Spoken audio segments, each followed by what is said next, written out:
Israel army chief ने इस्तीफा दे दिया है और क्या फिलिस्तीनियों की जीत हो गई है।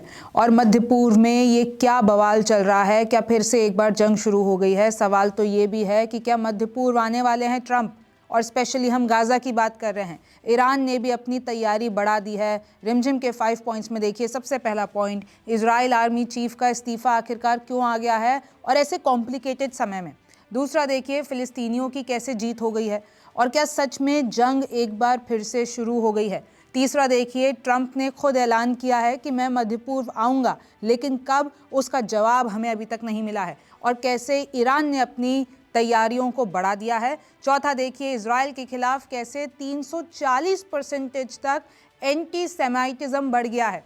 यानी इजराइल के, यानी अगर मैं आपको बताती हूँ, यहूदियों के खिलाफ एक जो फीलिंग होती है उसको कहते हैं हम एंटी सेमिटिज्म, और वो अब बढ़ गया है 340% तक, अगर मैं पूरी दुनिया की बात करती हूँ।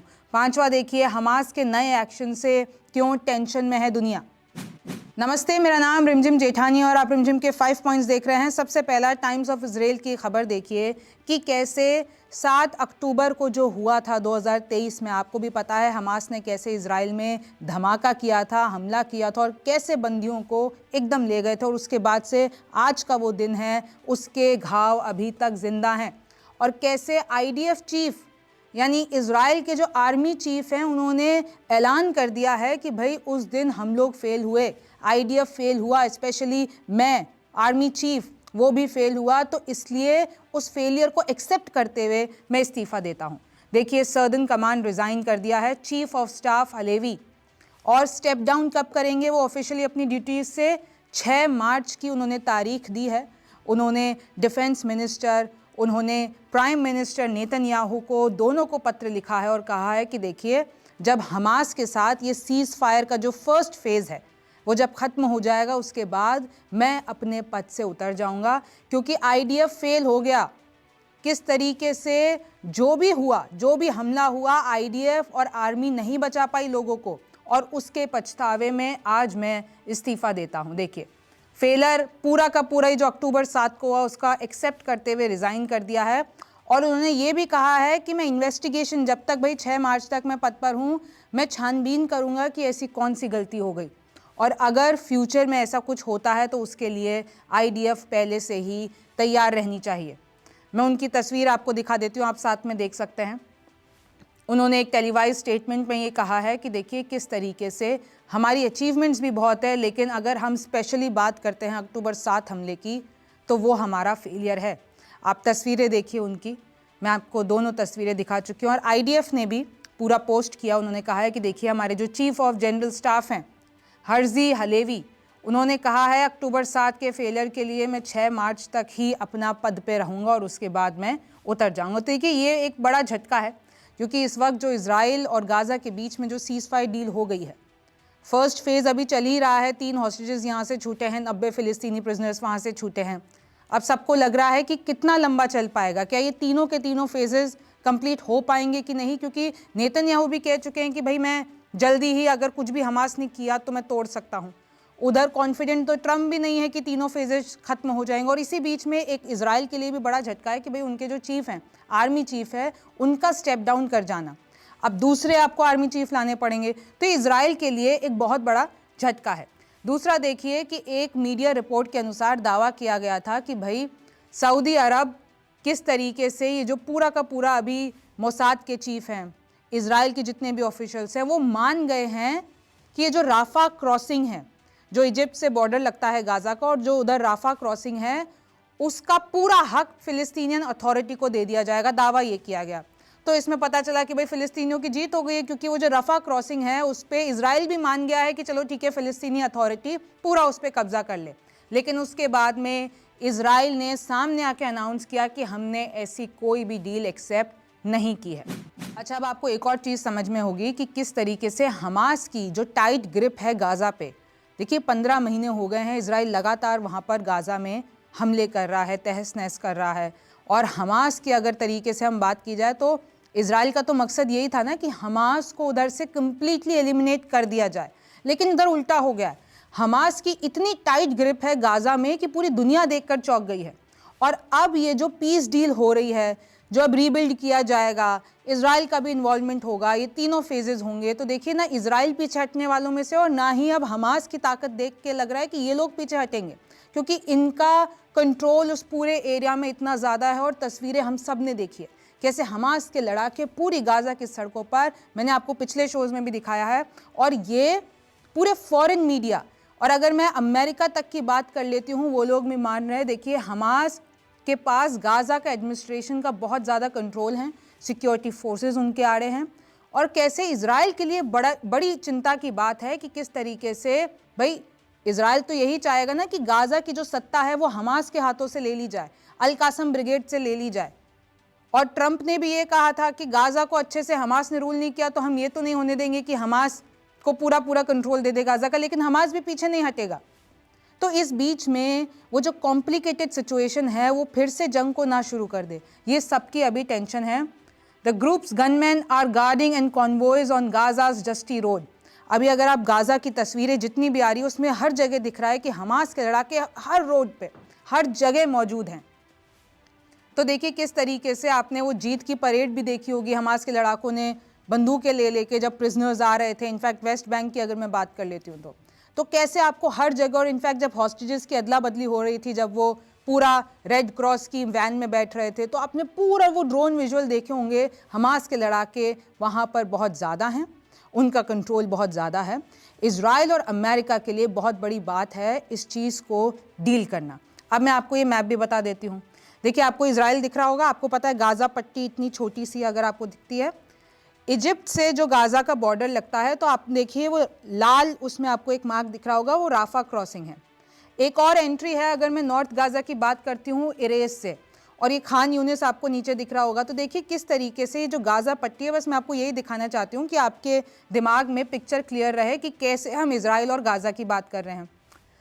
अब गाज़ा वालों के लिए भी एक बहुत बड़ा दुख दर्द है, एक नई जंग उनके लिए चल रही है। भाई वो घर तो लौट आए हैं, लेकिन उनके घर अब बचे ही नहीं हैं, वो सारे डिस्ट्रक्ट हो गए हैं। उनको घर पे आने के बाद ये क्या, वो अपने परिजनों की हड्डियां ढूंढ रहे हैं, क्योंकि उनके घर सारे तहस नहस हो गए हैं। आप देखिए रॉयटर्स की खबर, Gazans joy at ceasefire dims as they visit ruined homes dig for the dead, यानी वो खुदाई कर करके अपने परिजनों के टुकड़े, मैं आपको अगर आसान शब्दों में कहूँ, और ये सुनकर ये भाव को महसूस कर कर बहुत दर्द होता है कि कैसे वहाँ पर लोग जब वापस आ रहे हैं। देखिए तस्वीर भी देखिए, जब वहाँ पर ये लोग खुदाई कर रहे हैं तो किस तरीके से उनके परिजनों की हड्डियाँ उनको मिल रही है। After IDF chief resigns, opposition MK suggest Netanyahu should be next. Politics भी चल रही है। अगर हम कहीं गाज़ा हमास की बात करते हैं तो उधर जैसे ही IDF चीफ ने रिज़ाइन किया तो अब ऑपोजिशन कह रहा है कि नेतन्याहू को भी कर देना चाहिए। एक सबसे पहले तो नेतन्याहू ने डील एक्सेप्ट करके हम लोगों को झुका दिया, उधर से 3 हॉस्टेजेस, इधर से 90 प्रिजनर्स। तो लोग नेतन्याहू के खिलाफ हैं, वो कह रहे हैं कि नेतन्याहू को सत्ता से बेदखल करो। इस तरीके के वहाँ पर बहुत विरोध में, सत्ता के विरोध में आवाज़ें उठ रही हैं, और ये मैं आपको पहले भी बता चुकी हूँ। लेकिन देखिए एक नई जंग कैसे शुरू हो गई है। गाज़ा में, इजराइल और गाज़ा में जो पूरा युद्ध चल रहा था, हमले चल रहे थे, वो रुक गए हैं। तो इजराइल का फोकस अब वेस्ट बैंक पे आ गया है। अब वेस्ट बैंक में रेड हो रही है, वेस्ट बैंक में हमले हो रहे हैं। आप देखिए, इजराइल्स आर्मी किल्स 10 फिलिस्तीनी as West Bank being Gazafied, यानी अब वेस्ट बैंक को गाज़ा बनाने की तैयारी में है इजराइल। आप देखिए किस तरीके से हर जगह से इस वक्त, चाहे वो US मुस्लिम ग्रुप ले लीजिए, किस तरीके से वेस्ट बैंक में जो अटैक हो रहे हैं इजराइल के, उसके खिलाफ निंदा की जा रही है। और इजराइल ये कह रहा है कि वेस्ट बैंक में सिक्योरिटी इश्यूज़ हैं, तो हम तो हमारे हमले नहीं रोकेंगे। आपको भी पता है ना कि हमास का बहुत ज़्यादा वर्चस्व, बहुत ज़्यादा पावर वहाँ पर भी है, वेस्ट बैंक में भी। वहाँ पे कितने सारे फ़िलिस्तीनी रहते हैं, और वहाँ पे जो फ़िलिस्तीनी अथॉरिटी है वो पूरा कंट्रोल करती है। लेकिन मैं आपको बता दूँ कि कैसे वेस्ट बैंक और इजराइल के हमेशा से हमले चलते हुए, अब गाज़ा में जंग रुकी है तो यहाँ पर शुरू हो गई है। 2000 families displaced in nearly uninhabitable Jenin camp. एक जेनिन कैंप है जहाँ पर 2000 फैमिलीज ऑलरेडी वहाँ से निकल चुकी है, कहीं और रेफ्यूजी बन के रह रही हैं क्योंकि हमले इतने हो रहे हैं। Gaza rescuers finding only bones, ये मैंने आपको बता दिया है कि जब वो उस मलबे में, जब वो पूरा का पूरा जो खंडर बन चुका है, रबल बन चुका है, उनके घर अब घर नहीं रहे, बिस्किट की तरह पूरा देखिए तहस नहस हो गए हैं, 5-5, 6-6 मंजिला बिल्डिंग।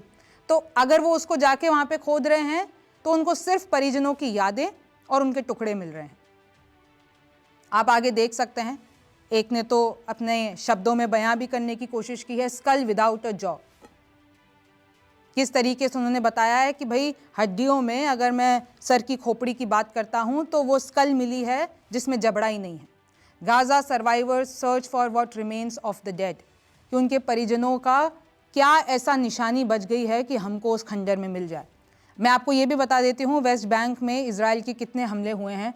तो आपको ये मैप दिख रहा होगा, इस मैप को अगर हम थोड़ा सा जूम कर लेते हैं, मैं आपको समझा देती हूँ। ये जो लाल आपको अल जजीरा की तरफ से ये ग्राफिक्स दिए गए हैं और छापे गए हैं, तो इन्होंने ये बताया कि कितने सारे वेस्ट बैंक में हमले किए इजराइल ने। जेनिन आपको दिख रहा होगा, नेबुलीज दिख रहा होगा, तो ये रामल्ला दिख रहा होगा। यहाँ पर सारे जेरूसलम में किस तरीके से एक आंकड़ा सामने आया है, इतने हमले अभी तक हो चुके हैं। दूसरा मैप देखेंगे तो अगर मैं आपको थोड़ा पोजीशन समझाने की कोशिश करती हूँ, आपको ये बीच में इजराइल दिख रहा होगा, इधर इसके साइड में गाजा पट्टी है, इसके ऊपर की तरफ देखेंगे तो वेस्ट बैंक का एक इलाका है। तो इधर दोनों ही जगह वेस्ट बैंक और गाजा में फ़िलिस्तीनियों की बहुत ज़्यादा तादाद है और बीच में देखिए इन लोगों का हमेशा से झगड़ा चलता हुआ आया है और इजराइल चाहता है हम गाजा को भी ले लें, वेस्ट बैंक को भी ले लें। तो अभी ऐसे ही देखिए दूसरा ग्राफिक देखिए कि कैसे वेस्ट बैंक में अभी तक कितने फ़िलिस्तीनी मारे जा चुके हैं, 870, जिसमें से 177 तो बच्चे हैं और घायल कितने लोग हैं, 6700। इस तरीके से देखिए वहाँ पे भी आंकड़ा बढ़ता जा रहा है और इजराइल ने अपना पूरा फोकस अब वेस्ट बैंक में शिफ्ट कर दिया है।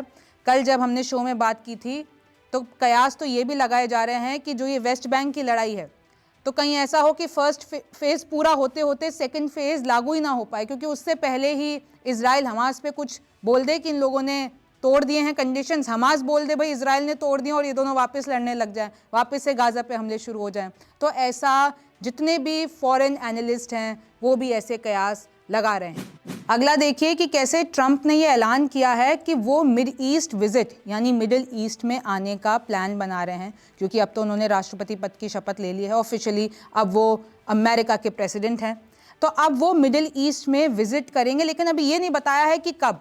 उन्होंने ये भी कहा कि देखिए अभी तो जो हमने वादा किया था, ये जो हॉस्टेज डील है वो अभी चालू है, वो अभी लागू है और जैसे कि हमने वादा किया था शपथ से पहले ये हो जाएगी, वो हो गया।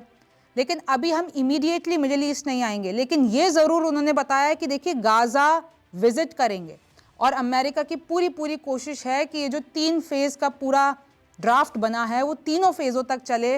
और ट्रंप ने तो ये भी कहा था मैं चाहता हूँ लोग मुझे ऐसे जाने कि मैं तो पीस मेकर हूँ, मैं तो सारी जंग ख़त्म करवा देता हूँ।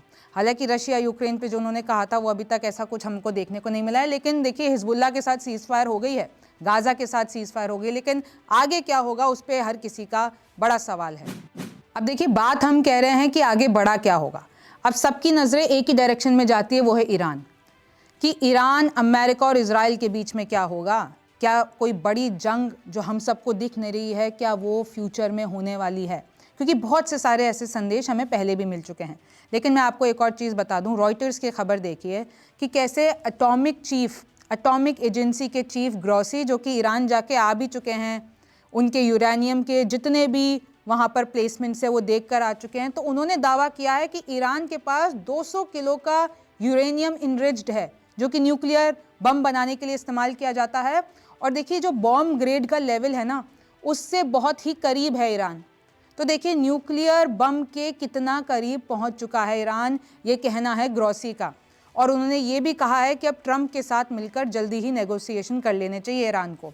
और ईरान की अपनी तैयारी चालू है, एक तरफ वो मिलिट्री ड्रिल्स कर रहा है, एक तरफ वो अपने अंडरग्राउंड हथियार के जितने भी प्लेसमेंट्स है वो दुनिया के सामने रख रहा है, एक तरफ वो पूरे जितने भी आसपास के मुल्क हैं उनसे दोस्ती बना रहा है, और एक तरफ ये देखिए सैटेलाइट 2025 में भेज रहा है कोवसार 1.5, ये ऐलान कर दिया है IRNA न्यूज़ एजेंसी की तरफ से। हमास एमर्जेस विक्टीरियस इन गाज़ा वॉर, ईरान के ऑफिशियल ने यह भी कहा है कि हमास की जीत हुई है गाज़ा वॉर में और इजराइल की यहाँ पर हार हुई है। और ईरान इलेक्ट भी किया जा चुका है एशिया पैसिफिक ग्रुप जो UNHRC संगठन है उसका हेड बना दिया गया है ईरान को। तो ईरान की अपनी अलग से तैयारी चालू है, चाहे वो हथियार के तौर पर हो, चाहे वो दूसरे देशों से साथ पूरा बताना हो कि देखिए हम कैसे कैसे डील कर रहे हैं, अभी हाल ही वाली रशिया वाली डील आपको पता होगी, चाहे वो AI यानी आर्टिफिशियल इंटेलिजेंस में इन्वेस्ट करना हो। ईरान हर कोशिश कर रहा है कि हम ये दिख जाएं कि इजराइल और अमेरिका के सामने हम कितने मजबूत हैं और अगर जंग होती है तो फिर बहुत तबाही होगी और हम भी ताकतवर हैं। आगे देखिए, Hamas leader in West Bank Netanyahu wants to continue war to stay in power. जो ये हमास लीडर है वेस्ट बैंक में, वो कह रहा है कि देखिए कैसे नेतन्याहू चाहते हैं कि जंग रुके ही नहीं, क्योंकि अगर ये जंग रुक गई तो नेतन्याहू की कुर्सी खतरे में आ जाएगी। इसलिए नेतन्याहू को सत्ता से इतना प्यार है तो वो चाहते हैं कि जैसे भी करके गाज़ा में नहीं चल रही है तो वेस्ट बैंक में चलती रहे, वेस्ट बैंक से धीरे धीरे हम वापस गाज़ा पे ले आएंगे। इस तरीके से कयास लगाए जा रहे हैं। अच्छा, एक रिपोर्ट सामने आई है, आप द टाइम्स ऑफ इजराइल की हेडलाइन पढ़ सकते हैं, ग्लोबल एंटी सेमिटिज्म सर्ज 340% इन 2 years। 2 साल में ये जो इजराइलियों के खिलाफ एक भावना है, हीन भावना है, और किस तरीके से जो वायलेंस है इजराइलियों के प्रति, और अगर मैं आपको बताती हूँ यहूदियों के प्रति, एक यहूदी और एक ज़ायनिज़्म, ये 2 तरीके के टर्म सामने आते हैं। तो इस तरीके की जो भावनाएं हैं एंटी जूइश यानी यहूदियों के खिलाफ, ये जो एक्सप्रेशन है, वायलेंस है, वो बढ़ता जा रहा है। कुछ आंकड़े अगर मैं बताती हूँ तो देखिए 2024 जो अभी पिछला साल गया उसमें एंटी सेमिटिज्म व्यूज़ के हमें बहुत ज़्यादा, क्योंकि ये जंग भी चल रही थी, तो वो जो यहूदियों के खिलाफ भावना है वो लोगों में ज़्यादा बढ़ रही है। 340% टोटल एंटी सेमिटिक इंसिडेंट्स हुए हैं पूरी दुनिया में। ये एक दावा, एक रिपोर्ट सामने आई है वर्ल्ड ज़ायनिस्ट ऑर्गेनाइजेशन और ज्यूइश एजेंसी फॉर इज़राइल की तरफ से। अच्छा, अगर मैं आपको यूनाइटेड स्टेट्स की बात बताती हूँ, एंटी सेमिटिक इंसिडेंट में 288% तक इंक्रीज़ आया है। यानी वहाँ पर पहले की स्थिति में 288% लोग ज़्यादा ऐसे हैं जो यहूदियों से नफ़रत करते हैं, इजराइलियों से नफ़रत करते हैं, और वो कहीं ना कहीं फ़िलिस्तीनियों के, गाज़ा के, इन सब के समर्थन में है। ऐसे ही कनाडा में देख लीजिए 562% तक का इंक्रीज़ आया है यहूदियों के खिलाफ। अगर आप बात करते हैं फ्रांस की, 350% का इंक्रीज़ आया है। यूके यानी यूनाइटेड किंगडम की बात करते हैं, 450% तक इंक्रीज़ आया है। तो इस तरीके से ये जो एंटी सेमिटिक व्यूज़ है वो आप देखिए दुनिया में कैसे बढ़ते जा रहे हैं, और कहीं ना कहीं जितनी भी ये यहूदी वाली ऑर्गेनाइजेशन है, ज्यूइश ऑर्गेनाइजेशन है, उनको इस बात से आपत्ति है और वो परेशान है कि कैसे ये धीरे धीरे सब कुछ बढ़ता जा रहा है। अगला देखिए कि कैसे हमास ने एक बड़ा अनाउंसमेंट किया है और ये कहा है कि देखिए अमेरिका के साथ बात करने के लिए हमास ग्रुप तैयार है। सोचिए, हमास जिसको कहीं ना कहीं इजराइल और अमेरिका ने टेररिस्ट ऑर्गेनाइजेशन का लेबल दे रखा है, और उसके लड़ाके ये कह रहे हैं कि हम अमेरिका के साथ डायलॉग करना चाहते हैं, प्रोफेशनल डायलॉग करना चाहते हैं आगे की स्थिति के लिए। तो सोचिए, अब पता नहीं अमेरिका ये चीज़ करेगा कि नहीं, लेकिन पूरा का पूरा संदेश दिया है कि जो ये ट्रंप एडमिनिस्ट्रेशन है, यानी डायरेक्ट ट्रंप की टीम से, और हो सके तो ट्रंप से हम बात करना चाहेंगे कि आगे कैसे डील करना है मामलों को। ये हमास का अनाउंसमेंट आया है। और आपको भी पता है, ये देखिए द वॉल स्ट्रीट जर्नल, यानी मैं आपको बता दूं अमेरिका का सबसे बड़ा publication, one of the most popular publications of America, उन्होंने भी ये छापा है, Hamas is effectively back in control in Gaza. यानी गाज़ा के ऊपर जो ये हमास का कंट्रोल है वो किसी से भी छुपा नहीं है, बहुत ज़्यादा है, और उससे डील करने के लिए आपको बहुत बड़ी स्ट्रैटेजी चाहिए होगी। तो देखिए अभी इस वक्त ये हालात चल रहे हैं, धीरे धीरे आपको पता है सैटरडे की दूसरा राउंड शुरू होने वाला है कि भाई अभी तो 3 हॉस्टेजेस यहाँ से छूट चुके हैं हमास की कैद से, और वहाँ से 90 फ़िलिस्तीनी आ चुके हैं। अब शनिवार का दिन यानी 25 जनवरी का दिन जब 4 महिलाएं और छूटेंगी हमास की कैद से, और अभी सामने आंकड़ा नहीं आया है कि इन 4 के बदले इजराइल कितने फ़िलिस्तीनी छोड़ेगा। और अभी आपने जो कुछ विजुअल्स देखे थे 2-3 दिन से आप देख ही रहे होंगे, वो भावुक कर देने वाले थे, उसके बाद खुलासे भी भावुक कर देने वाले थे। लेकिन अब आगे क्या होगा हर किसी को शनिवार का इंतज़ार है। सब लोग यही प्रे कर रहे हैं कि जो तीनों फेजेस हैं वो पूरे कंप्लीट हो, लेकिन अगर बीच में किसी भी तरीके की कोई राजनीति होती है तो फिर से हालात मिडिल ईस्ट में बिगड़ जाएंगे। आपको इसके बारे में क्या लगता है मुझे कमेंट सेक्शन में ज़रूर बताइए। मैं हूँ रिमझिम जेठानी, आप रिमझिम के 5 पॉइंट्स देख रहे थे। आपसे फिर मुलाकात होगी।